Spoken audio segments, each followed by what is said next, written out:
नमस्कार मित्रांनो, स्वागत आहे तुमच्या आवड गणिताची या चॅनलमध्ये। आजच्या व्हिडिओमध्ये NMMS च्या परीक्षेला बसलेली जी मुलं आहेत त्यांच्यासाठी व्हिडिओ बनवत आहोत। जी महत्त्वाची गणित आहेत जी परीक्षेला येऊ शकतात ती गणित आपण आजच्या व्हिडिओमध्ये बघणार आहे। त्यामुळे व्हिडिओ स्किप करू नका, व्हिडिओ पूर्ण बघा। व्हिडिओ आवडला तर व्हिडिओला लाईक, शेअर आणि कमेंट करायलाही विसरू नका। आणि त्याचप्रमाणे जर चॅनलवर नवीन आणि पहिल्यांदाच असाल तर चॅनलला नक्की सबस्क्राइब करून बेल आयकॉन सुद्धा दाबा। तर मग बघूया आपण पहिला प्रश्न काय दिलेला आहे। ठीक आहे, आता यामध्ये आपल्याला काय सांगितलेलं आहे बघा, तर सर्वात लहान नैसर्गिक संख्या आणि सर्वात मोठी ऋण पूर्णांक संख्या यांच्यातील फरक किती। तर सर्वात लहान नैसर्गिक संख्या ही किती आहे, 1 आहे, बरोबर आहे। आणि सर्वात मोठी ऋण पूर्णांक संख्या, आता जर संख्या राशीचा विचार केला तर जसं जसं तुम्ही ऋण संख्यांच्याकडे जाल तसं काय होतं, जशी मोठी संख्या येईल म्हणजे -5 आणि -4 घेतलं तर -4 ही संख्या काय असती, मोठी असती, बरोबर आहे। म्हणजे सर्वात मोठी ऋण पूर्णांक संख्या कुठून सुरुवात होती आपली, तर -1 पासून संख्यांची सुरुवात होती आणि तीच संख्या आपली काय आहे, सर्वात मोठी संख्या आहे। ठीक आहे, यांच्यातील फरक असं आपल्याला विचारलेलं आहे। म्हणजे या ठिकाणी काय आलं, वजाचं चिन्ह आलं, बरोबर आहे। आता या ठिकाणी तुम्हाला चिन्हांचे नियम लागतील आणि ते जर तुम्हाला माहिती नसेल तर त्याचेही व्हिडिओ आपण आपल्या चॅनलवरती अपलोड केलेले आहेत, ते तुम्ही बघू शकता। इथं बघा, हे वजा, हे 1, वजा वजा अधिक झाले, इथं 1 आले, म्हणजे उत्तर किती असणार आहे याचं, तर पर्याय क्रमांक 3 या ठिकाणी बरोबर आहे। म्हणजे उत्तर काय आहे याचं, 2 हे उत्तर आहे। आता जाऊया आपण पुढच्या प्रश्नाकडे।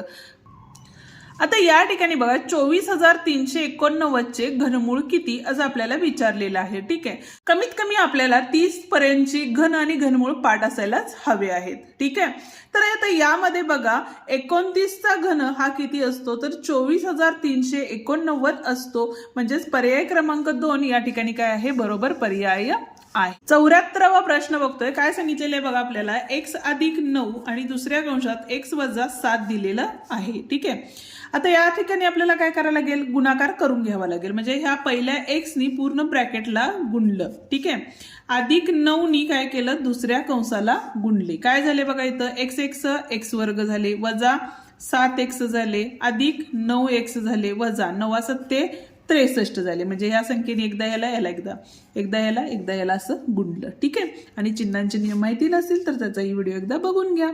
ठीक आहे, इथं बघा हे x² तसेच राहिले, अधिक वजा वजा मोठ्या संख्येचं चिन्ह म्हणून 9 7 गेले, 2x झाले आणि हे -63, म्हणजे हे आपलं उत्तर असणार आहे।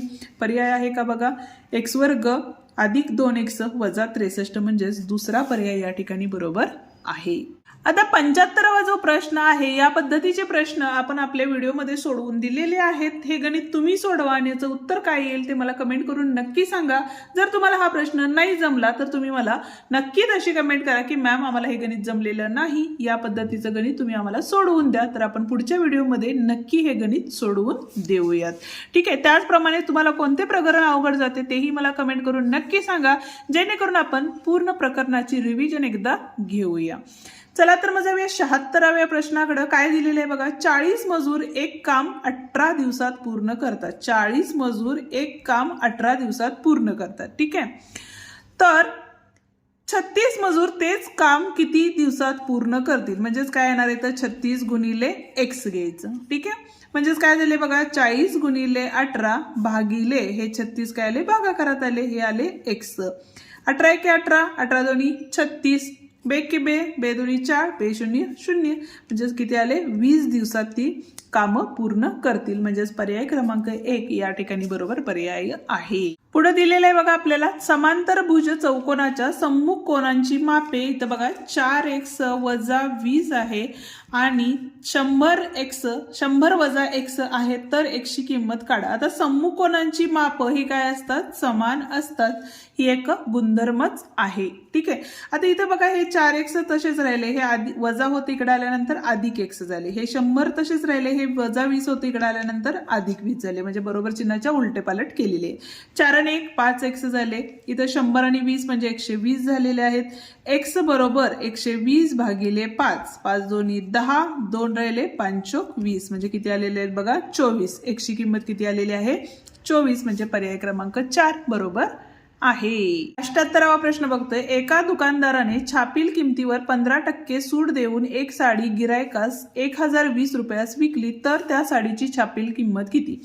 जर बघा 100 रुपये जर किंमत असेल तर त्याने काय केलं 15% सूट दिली, म्हणजे ती साडी कितीला मिळाली, म्हणजे 100 रुपयाची साडी असेल तर ती कितीला मिळाली 85 रुपयाला मिळाली, बरोबर आहे. त्याच पद्धतीनं 1020ला ती साडी विकली गेली तर त्याची मेन किंमत म्हणजे छापील किंमत किती हे आपल्याला माहित नाहीये, म्हणून आपण इथं एक्स घेणार आहे. ठीक आहे, म्हणून एक्स बरोबर हे एक्स इकडे आले, हे 1020 इथंच राहिले, हे 100 गुणाकारात होते, सॉरी भागाकारात होते, इकडे गेल्यानंतर गुणाकारात गेले.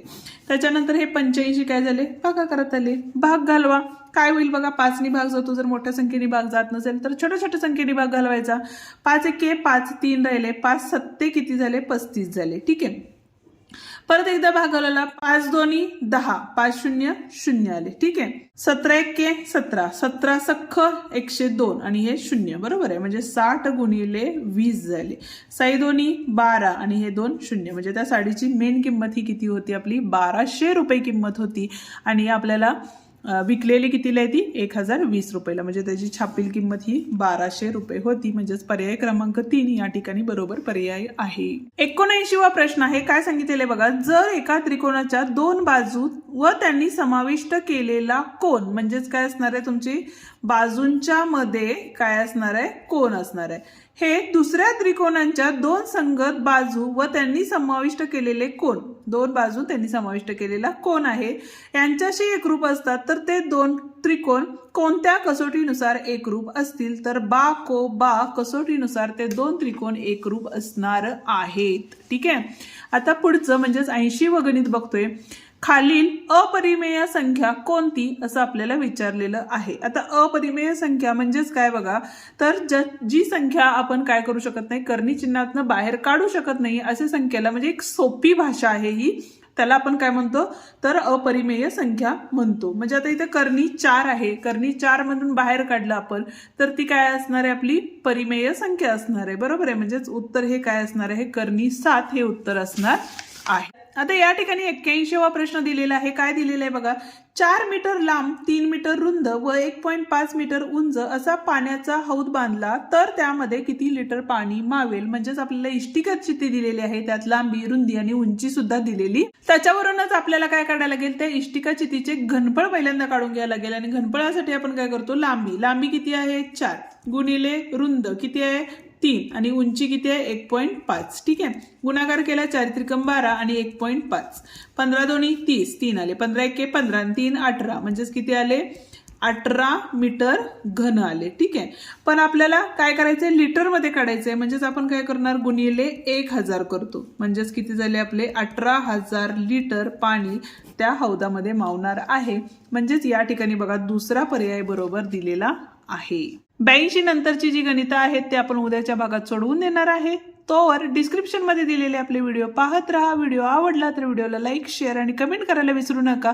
त्याचप्रमाणे इयत्ता 8वीचे बेसिक व्हिडिओज, त्यामध्ये प्रकरणांचे व्हिडिओ आपण आपल्या चॅनलवरती अपलोड केलेले आहेत, तेही बघा, म्हणजे तुम्हाला अजून सोपं जाईल गणित. ठीक आहे, आणि चॅनलवर नवीन आणि पहिल्यांदाच असाल तर चॅनलला नक्की सबस्क्राईब करून बेल आयकॉन सुद्धा दाबा. धन्यवाद.